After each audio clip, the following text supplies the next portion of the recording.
係你好啊，周生。係咁咧，其實今日有兩個問題想問你嘅，因為咧今日你呢個調查咧就係主要都係同特首候選人有關啦。咁但係行管會咧，即係立法會嘅行管會，其實就講咗話喺2月14號提名期之後嗰段期間咧，其實就即係特首就規限特首候選人個宣傳就唔可以用立法會嘅設施去做嘅。咁我見好似琴日民主黨去公佈話佢支持曾俊華咧，其實都好似係喺立法會入邊嘅。其實你點理解呢一個街啦？我諗咧就都仲係存在好多灰色地帶嘅。如果你話嗱，我哋今日呢一個民意調查就講到明，純粹係一個民意調查，亦都冇話喺度公開講話支持邊個，亦都唔碰到呢樣嘢。咁我哋就比較清晰。但係你話其他人咧，我就承認或者我個人認為咧，都係有啲灰色地帶。咁啊，當然我哋梗係希望大家能夠，既然行管會有咗咁嘅決定，就唯有大家希望遵守啦。咁但當然我亦都咁認為啦。有咗個指引之後咧，咁啊第一就可能大家自律。咁但係第二樣嘢咧，亦都即係咁講，可能話因為我哋而家好多嘅新聞呢個發布咧，亦或多或少有機會會有機會諗多。係啊。咁所以我諗就老實講，有時有啲位都要有啲酌情嘅，我自己覺得。不過就即係大家要自律。但係你覺得佢係針對即係參選人，即係特首嘅參選？因為譬如你話林鄭月娥同埋曾俊華，咁佢本身唔係立法會議員嚟㗎嘛，咁佢唔會無端端走入嚟立法會㗎，除非啲立法會議員邀請佢。咁但係其餘嗰兩個其餘有一位葉劉淑儀，咁佢本身係立法會議員。係冇錯。咁你覺得本身呢條街啦，你覺得有兩個層次啦，一個就應該嘅層次，其實你覺得佢應該係規限而家嘅特首嘅參選人，定係其實連埋立法會議員都應該規限咧？定係其實喺個實際嘅操作上，你又覺得應該係點？我諗咧就源起於因為阿長毛當日喺度宣佈參選，就利用咗成個立法會嘅平台同佢個設施，咁就俾人哋有個攻擊。咁我感覺我個人認為可能比較多係因為咁啱碰着今次嘅特首選舉咧，有參選人都係已經係立法會議員，咁可能咧比較有機會作嘅規範咧，都係喺呢方面。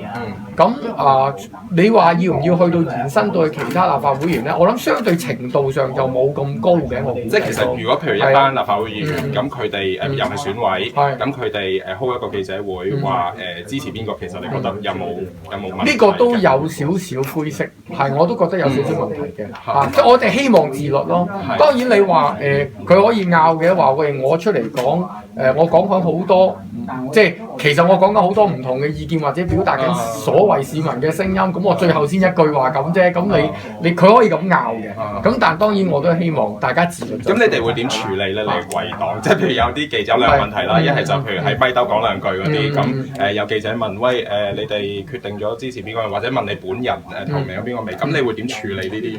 我諗就可能如果你要講話你自己會提名邊個，或者你講明公開講你支持邊個咧，我諗就寧願小心啲，就唔係咁合適，就唔係咁合適喺呢個範圍講啦。因為你如果你話調翻轉頭，你話喂，我哋仲係有啲程序考慮中或者各樣，你未有一個傾向，咁你仲好啲，因為你冇表示你支持邊個或者各樣。但如果你公開講咗你支持邊個，你提名邊個，你嗰刻喺嗰度宣佈咧，我諗就有啲問題。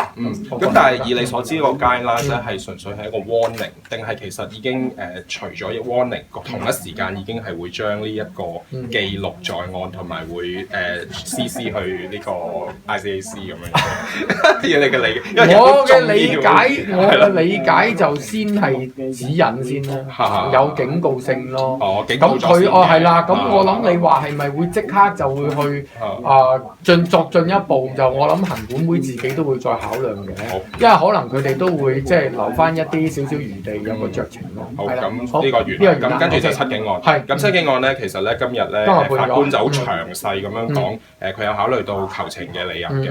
咁就係大家之前都 recognize 嗰啲啦，即係話壓力啊，跟住警隊服務咗好耐嗰啲。咁但係其實佢提出咗幾樣嘢，佢覺得雖然考慮咗呢啲求情理由，但係都要判一個即係監禁嘅刑罰咁樣。咁例如就話呢個係一個蓄意嘅 attack 啦，咁佢係影響咗香港警隊同埋香港嘅國際聲譽，咁同埋咧破壞咗公眾對警隊嘅信任。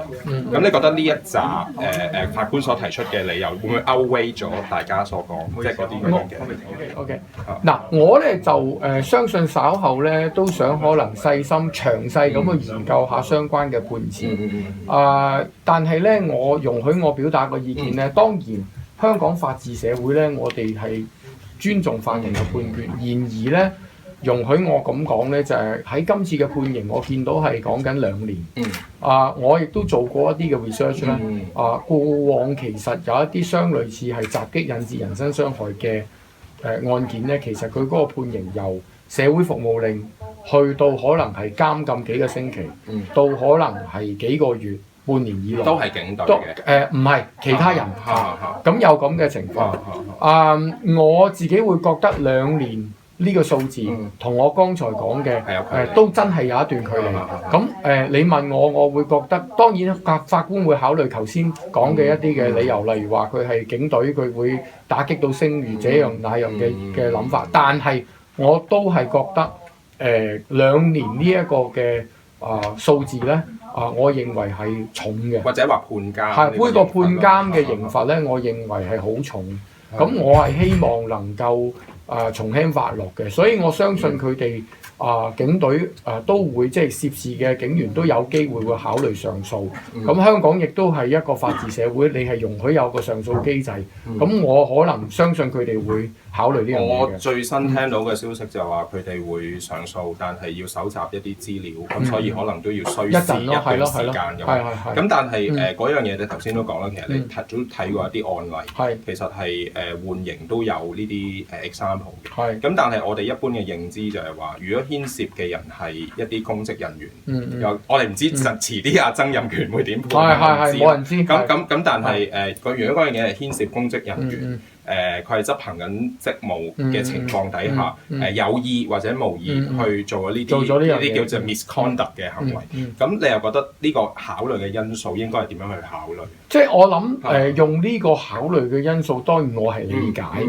然而我都係講嗰句，因為喺嗰個求情嘅理由裏面，亦都夾雜咗唔同嘅一啲嘅情況。據我嘅了解，亦都有部分嘅警員咧，即係涉事嘅今次嘅警員，亦都係長年服務警隊。過往嘅表現咧，亦都備受讚賞。咁坦白講咧，我都希望俾大家得個知字都好啦。今次判刑之後咧，佢唔係就咁就完，而係佢警隊亦都會對佢根據警隊條例係有相關嘅，係啦，冇錯，有個跟進，冇錯，有一個跟進嘅處分嘅。咁如果你話有啲冇錯，有啲最差嘅情況，如果佢真係假設根據警隊條例去做個處分係被革職咁先，呢個最差嘅情況咧，佢會被剝奪埋佢本身有嗰啲退休嘅福利啊、長俸啊等等。其實呢個已經對佢哋嗰個嘅懲罰已經係好重嘅啦，即係已經係雙重，冇錯啦。即係如果你話判監再連埋警隊稍後對佢哋做嘅處分，已經係一個雙重嘅懲罰嚟㗎啦。所以我自己就覺得今次嗰個判刑俾我嘅個人嘅睇法就係比較重嘅。咁我覺得係我相信佢哋都會考慮上訴咯。明白。係咯。咁你點睇啊？鄭松泰前兩日講咧話因為佢其實應該係 based on 游梁。咁佢宣誓，咁然之後就俾人追之前嗰啲咁嘅俾咗嘅津貼啊等等咁樣。咁啊，鄭松泰前兩日就話會去信就立法會嘅委員會就討論，如果最後七警係被判有罪嘅話，就追翻佢哋呢段期間嘅嗰啲福利啊、糧啊嗰啲咁嘅。我諗好簡單講一句，我覺得兩件事真係不能夠咁樣相比。係點樣咧？因為你游梁係因為佢嗰個公職人員，即係唔係應該咁講，就係話立法會即係議員，我哋根據立法會嘅條例，我哋都睇到佢嗰個即係工作嗰個嘅要求，幾時係正式宣誓就職。佢即係呢啲全部係有晒咁樣嘅情況去處理，同埋佢好老實講嗰個即係由佢因為中間仲牽涉到一個宣誓嘅日子嗰個問題啦，即係究竟幾時開始要 cut 佢？咁啊呢個我諗都之前已經有一定嘅討論啦。咁但係你話即係個法庭嘅判決係包括咗呢啲。係啦，冇錯啦。但係你七警呢個咧，我就覺得我只能夠講就係暫時，我認為兩件事真係風馬牛不係啦，都好似冇係啦，冇先例係咁喎，相提不能夠咁樣相提並論咯。咁最後一個問題就係其實頭先都講到緩刑同埋監禁啦。其實第一就係大家想問嘅就係其實呢兩者你覺得個分別喺邊度？因為頭先都講到其實有個雙重懲罰嘅，因為警隊佢哋之後都會有 follow up，即係對於即係七警嗰個刑罰等等。咁如果佢判咗緩刑，咁其實同判監禁其實個結果係即係你覺得有咩分別咧？即係對於佢哋嗰個。當然你緩刑當然個分別就係坐監嘅分別啦。咁但係對於你話佢嗰個將警隊稍後根據警隊條例去對佢作出內部處分嗰樣嘢，就同你緩刑或者你嗰個監禁就其實應該咁講就冇乜特別直接關係，因為佢都係按照處長嘅考量去做㗎嘛。咁所以係啦，冇錯啦。咁即係話，如果假設真係好慘地佢最後要根據處分被剝奪咗佢嗰個退休福利或者長俸，咁呢個係可能係會發生㗎啦。咁就唔會同你話關於究竟。即係其實就算緩刑都有可能。有可能係啊，所以我就係話點解我咁強調話嗰個雙重嘅懲罰就係咁解啫嘛。係啊，係咁解。好嘛，咁唔該曬你，多謝你。好 OK，唔該晒。